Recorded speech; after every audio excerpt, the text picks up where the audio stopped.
జై తెలంగాణ. అందరికీ నమస్కారం. మీడియా మిత్రులందరికీ కూడా ప్రత్యేక ధన్యవాదాలు. ఈ రాష్ట్రంలో జరుగుతున్నటువంటి ఒక ముఖ్యమైనటువంటి పరిణామానికి సంబంధించి పత్రికా ప్రకటన చేయడానికి ఇవాళ ఇక్కడ మేమందరం కూడా గుమికూడడం జరిగింది. ప్రత్యేకించి వేదిక మీద ఉన్నటువంటి రిటైర్డ్ హైకోర్టు జస్టిస్ గారు చంద్రకుమార్ గారికి, ఆర్మీ మేజర్ మదన్ మోహన్ గారికి, ప్రసాద్ గారికి ఆల్ ఇండియా ఫార్వర్డ్ బ్లాక్ నుంచి, తెలంగాణ విఠల్ గారు సీనియర్ సోషల్ యాక్టివిస్ట్ గారికి, అనురాధ మేడం గారు ఇఫ్టు నుండి, ప్రొఫెసర్ నాగం కుమారస్వామి గారికి HOD political science Palamuru university గారికి, ప్రొఫెసర్ రామయ్య యాదవ్ గారు హెచ్ఓడి సోషియాలజీ ఉస్మానియా యూనివర్సిటీ గారికి, సుంకర్ నరేష్ గారికి హైకోర్టు అడ్వకేట్, శ్రవణ్ గౌడ్ గారు హైకోర్టు అడ్వకేట్, నూర్ జహాన్ గారు హైకోర్టు అడ్వకేట్, ఆకాష్ కొల్లూరు గారు సీనియర్ జర్నలిస్ట్, అట్లానే క్రాంతి గారు అని ఇంకొక సీనియర్ జర్నలిస్ట్ గారు వారు ఖమ్మంలో ఉన్నారు ఆల్రెడీ. మరి వీరందరితో పాటు తెలంగాణ జాగృతి నుండి నేను, అట్లానే ఈ రాష్ట్రంలో చాలా బలంగా రాజ్యాంగ హక్కులు పరిరక్షించడానికి ఒక చైతన్యవంతమైనటువంటి ప్రజల భాగస్వామ్యాన్ని రాజ్యాంగం ఇచ్చినటువంటి హక్కులు పరిరక్షించడానికి ప్రతినిత్యం ప్రయత్నం చేస్తూ బహుజనుల గొంతుకగా మరి పేద ప్రజల పక్షాన పోరాటం చేస్తున్నటువంటి డిఎస్పీ అధ్యక్షులు డాక్టర్ విశారదన్ గారు, వారికి అందరికీ కూడా మళ్ళొకసారి నమస్కారం తెలియజేస్తా ఉన్నాను.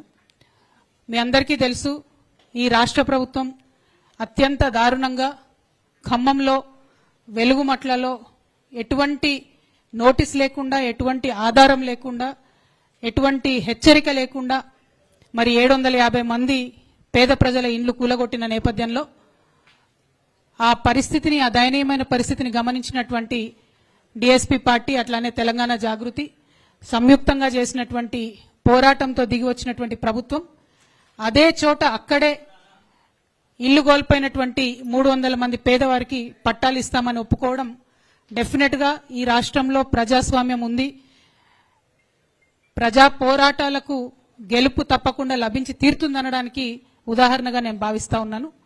దాంతోపాటు మరొక 111 మందికి కూడా వివిధ గ్రామాలలో పట్టాలు ఇస్తామని ప్రభుత్వం చెప్పడం కూడా మరి వాళ్ళ ఒక అడుగు ముందుకేసినట్టని మేము అనుకుంటున్నాం. కాకపోతే ప్రభుత్వం కూలగొట్టింది 750 మంది ఇండ్లు, ఇస్తామని చెప్పింది 411 మందికి.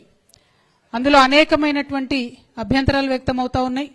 అనేక మందికి ఇంకా కూడా మాకు అన్యాయం జరిగిందనేటటువంటి భావన మాకు రిపీటెడ్గా క్షేత్రస్థాయి నుంచి వస్తున్నటువంటి సమాచారం ద్వారా మేము తెలుసుకున్నాం.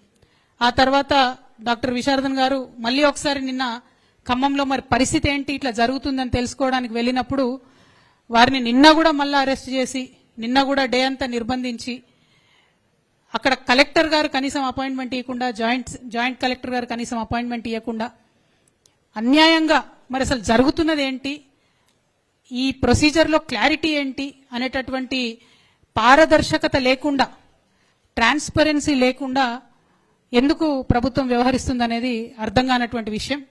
మరి ఏ ప్రభుత్వమైనా డెమోక్రసీలో ట్రాన్స్పరెన్సీ అనేది అత్యవసరం కాబట్టి ఆ ప్రభుత్వం నుంచి ఈ క్లారిఫికేషన్ రాబట్టాలన్న ఉద్దేశంతో మరి మేము ఆలోచిస్తున్నటువంటి సందర్భంలో జస్టిస్ చంద్రకుమార్ గారిని మేము సంప్రదించడం జరిగింది.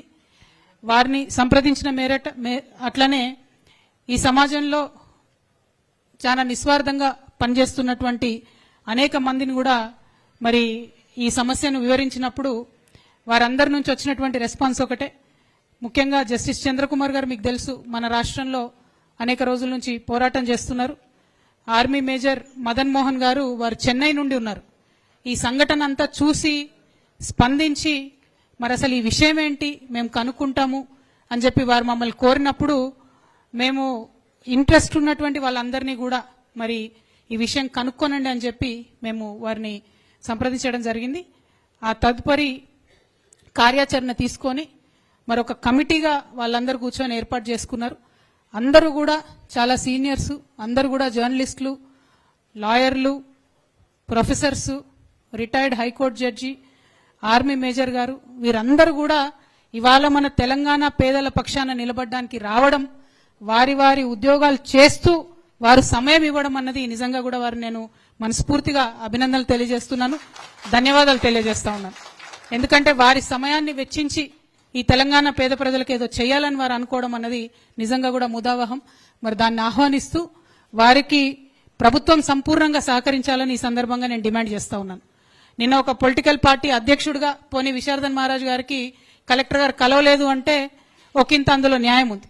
కానీ రేపటి నాడు ప్రజల పక్షాన ఒక సిటిజన్స్ ఫోరం పక్షాన వెళ్తున్నటువంటి వీరందరికీ అక్కడ ఉన్న అధికారులంతా కూడా సంపూర్ణంగా సహకరించాలని చెప్పి కూడా నేను మనస్ఫూర్తిగా కోరుకుంటూ ఉన్నాను.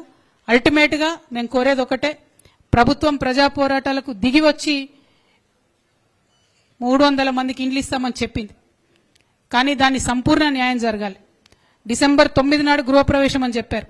ఈ 8 నెలల కాలంలో మరి ఆ పేద ప్రజలు ఎక్కడుంటారు, వారికి సంబంధించినటువంటి హౌస్ రెంట్ ఏంది, స్కూల్ ఖర్చులేంది, జరిగినటువంటి నష్టానికి పరిహారం ఏంది, ఇటువంటి అనేక అంశాలు కూడా మా ముందున్నాయి. కాబట్టి వీటినంతా కూడా కంప్లీట్ గా సంపూర్ణంగా ఈ ప్రజలకు న్యాయం జరిగేంత వరకు మేము ప్రయత్నిస్తాం. మరి కమిటీగా ఏర్పడి వెళ్తున్నటువంటి వారికి కూడా అక్కడ ఉండేటటువంటి స్థానికంగా జాగృతి కార్యకర్తలు అందరూ కూడా సహకరించాలని కోరుతూ, అందరికన్నా ముఖ్యంగా ప్రభుత్వం సహకరించాలని చెప్పి నేను డిమాండ్ చేస్తా ఉన్నాను. మరి ఈ సందర్భంగా డాక్టర్ విశారదన్ గారిని మాట్లాడవలసింది కోరుతున్నాను.